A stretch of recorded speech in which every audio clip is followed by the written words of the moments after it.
Hi, welcome back to infinite creation. இந்த வாரத்தில் எடுத்த ஒரு சில அறுவடைகளை இந்த வீடியோவில் பார்க்கலாம் வாங்க. முதல்ல பொன்னாங்கண்ணி கீரையிலேருந்து என்னோடய அறுவடையை ஆரம்பிக்கிறேன். அதுக்கு முன்னாடி என்னென்ன இருக்குது, அறுவடைக்கு தயாராக இருக்குது அப்படிங்கிறத ஒரு வாட்டி சுற்றி பார்த்துக்கலாம். ஒவ்வொரு நாளும் என்னென்ன எடுக்க முடியுமோ அதை எடுக்கலாம். இப்போ கீரையெல்லாம் பார்த்திங்கன்னா ஒரே நாளில் 2-3 டைப்பில் கீரை எடுக்க முடியாது. ஸோ ஒவ்வொரு நாள் தான் ஒன்று எடுக்க முடியும். ஓகே, இப்போ அறுவடையை ஸ்டார்ட் பண்ணிக்கலாம்.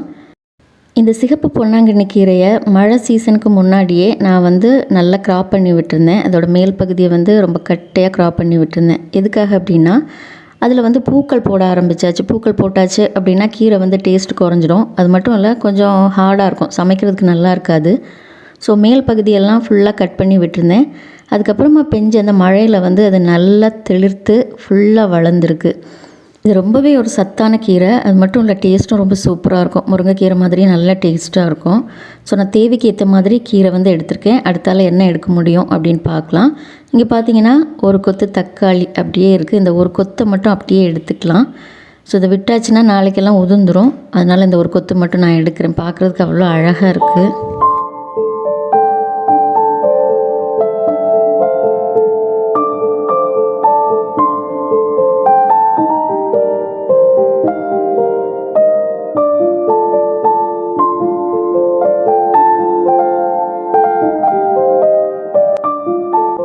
இன்றைக்கி கொஞ்சம் கருவேப்பிலை, கொஞ்சம் ஸ்ப்ரிங் ஆனியன் எடுக்கிறதுக்காக டெரஸ் கார்டன் வந்திருந்தேன். அந்த டைமில் ஒரு சில பீன்ஸ் விளைஞ்சிருக்கிறத பார்த்தேன். ஆக்சுவலாக இது பூவாக இருக்கும்போது நான் பார்த்துருந்தேன். அதுக்கப்புறமா அது ஃபுல்லாக மறந்துட்டேன். இப்போ ஓரளவு விளைஞ்சிருக்கு. கொஞ்சம் பீன்ஸ் தான், பட் நம்ம வீட்டில் முதல்ல பீன்ஸ் காய்க்கும்போது அவ்வளோ ஹாப்பியாக இருக்கும் இல்லையா? ஸோ நான் கருவேப்பிலை எடுக்கிறதுக்காக கொண்டு வந்த அந்த கூடையில் இந்த பீன்ஸை நான் அறுவடை பண்ணுறேன். சின்ன சின்ன சைஸ் தான், 4-5 பீன்ஸ் தான் இருக்கும். பட் எனக்கு ரொம்பவே ஹாப்பி. இது செடி பீன்ஸ். ஆக்சுவலாக இது செடி மாதிரி தான் இருக்கும், கொடி மாதிரி படராது. நான் நிறைய வாட்டி செடி பீன்ஸ் வச்சுருக்கேன். ஓரளவு வளரும், அதுக்கப்புறமா அது போயிடும். இது வரைக்கும் காய் எதுவும் போட்டதில்லை. But this is the first time. இப்போ தான் காய் எல்லாம் போட்டிருக்கு. ஸோ ரொம்ப ஹாப்பி. 2-3 நாள் நம்ம சேர்த்து எடுத்தோம் அப்படின்னா நம்ம வீட்டுக்கு தேவையான அளவு பீன்ஸ் கிடைக்கும். பட் பீன்ஸ் சரியான டைமில் நாம் எடுக்கலை அப்படின்னா அது முத்திரும். அதுக்கப்புறம் அது பொரியலுக்கு யூஸ் பண்ண முடியாது. வேணால் சாம்பாரில் போட்டுக்கலாம். ஸோ நான் இப்போது சரியான பருவத்தில் இருக்கக்கூடிய பீன்ஸை மட்டும் எடுத்துக்கிறேன். அப்புறமா 2-3 நாள் சேர்த்து கலெக்ட் பண்ணி எடுத்து ஒரு நாள் யூஸ் பண்ணிக்கலாம்.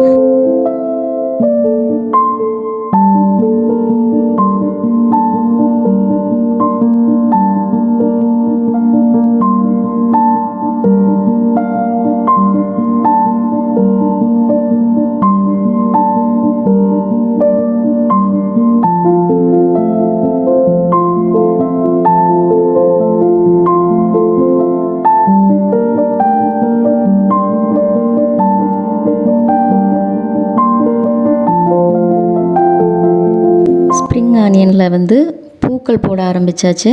ஸோ பூக்கள் போட்டாச்சுன்னா அதுக்கப்புறமா நம்ம விதைகள் கலெக்ட் பண்ணிக்கலாம். கருப்பு நிறத்தில் விதைகள் இருக்கும், அப்படி எள்ளு மாதிரியே இருக்கும் பார்க்குறதுக்கு. ஓகே, தேவைக்கு ஏற்ற மாதிரி நான் ஸ்ப்ரிங் ஆனியன் எடுக்கிறேன். இந்த பூக்கள் போட்டு அந்த காம்பை மட்டும் விட்டுட்டு மீதம் இருக்கிறத தேவைக்கு ஏற்ற மாதிரி நான் எடுத்துக்கிறேன்.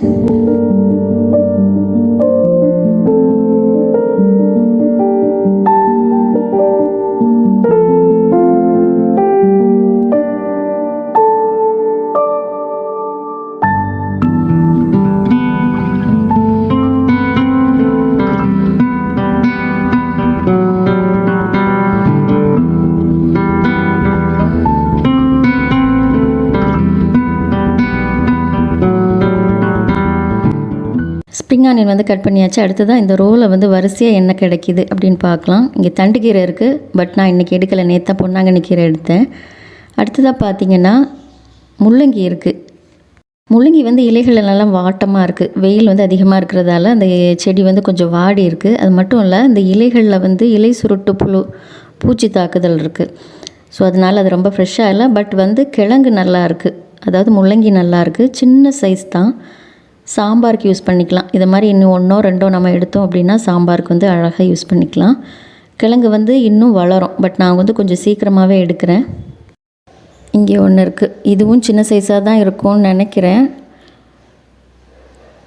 ஆமாம், இதுவும் சின்ன சைஸ் தான். பரவாயில்ல, இந்த மண்ணை வேஸ்ட் பண்ணாமல் அந்த கிழங்கு மட்டும் தனியாக எடுத்துக்கலாம்.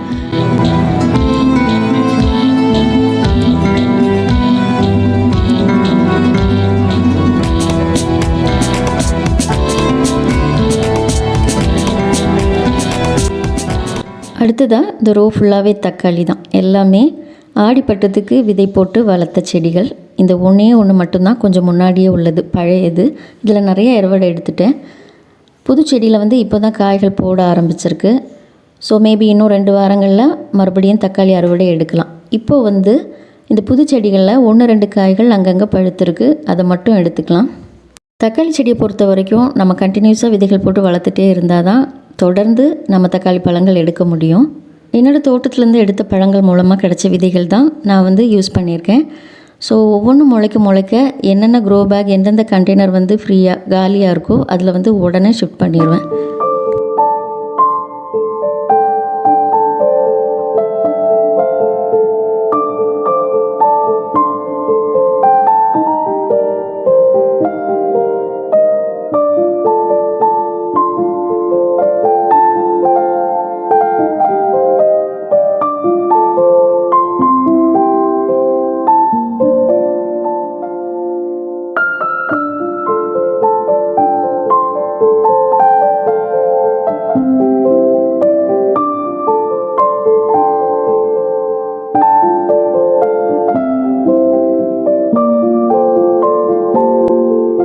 அடுத்ததாக பச்சை மிளகாய் எடுத்துடலாம். இது வந்து பழைய செடிகள், கிட்டத்தட்ட 4-5 மாதம் இருக்கும் இது வச்சு.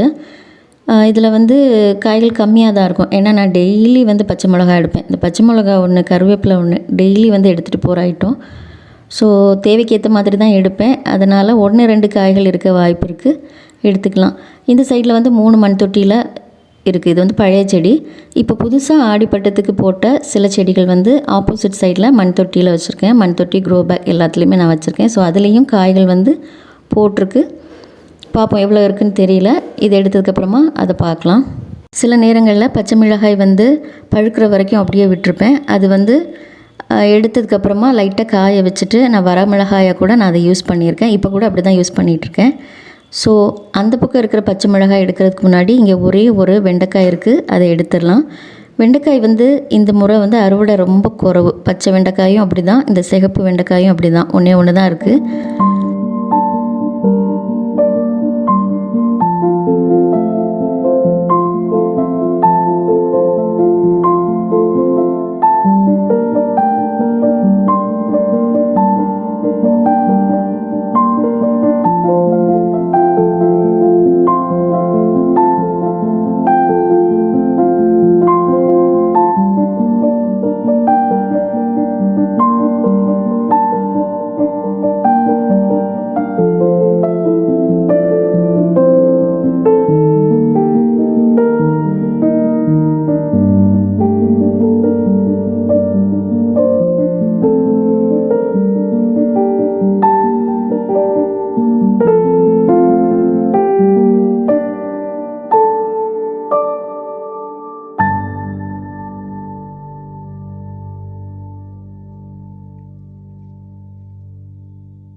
கருவேப்பிலையோட இன்றைக்கி அறுவடையை முடித்தாச்சு. ஸோ பக்கத்தில் பார்த்திங்கன்னா கரும்பு, இது வந்து ரீசெண்டாக நான் க்ரோ பேக்கில் வந்து ஷிஃப்ட் பண்ணி வச்ச கரும்பு. இப்போ வந்து நல்லா வளருது. முன்னாடி வந்து அந்த கண்டெய்னர் அவ்வளவு பத்தாமல் இருந்தது.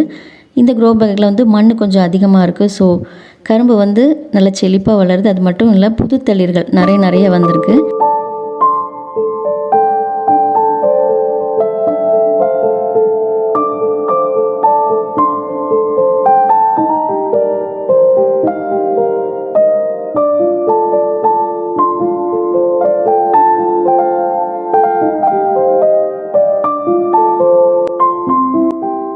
இந்த வீடியோ உங்களுக்கு இன்ட்ரெஸ்டிங்காக இருந்திருக்கும்னு நம்புகிறேன். இன்னும் ஒரு இன்ட்ரெஸ்டிங்கான வீடியோவில் நம்ம மறுபடியும் சந்திக்கலாம்.